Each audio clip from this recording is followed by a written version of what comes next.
ndinonzi Kendo Amaki eudati ndinovaona vanoreta vese vanondisaiza especially paya pavanoanalyza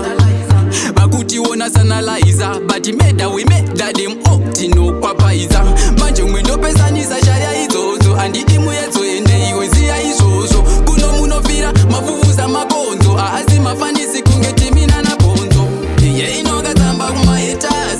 kaunu kenyu dai mambotsveta ndoiona yese mzeyo yamozeta kunyarara mufunga takapata tawana demu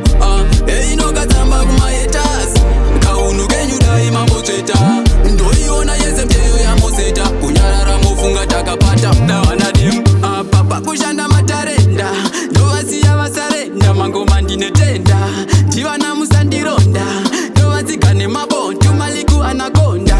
ndikudiwa nemaslenda pamwe chete nemadhunda kunza kana matinda vandibhiga kusizinda zvemangoma ndakafunda saka ndichivapinda iye inokatsamba kumahetas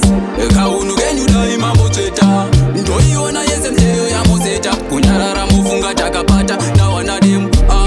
inokatsamba kumahetas kaunu kenyu dai mambotsveta ndoiona yese mzeyo yamozeta kunyarara mufunga takapata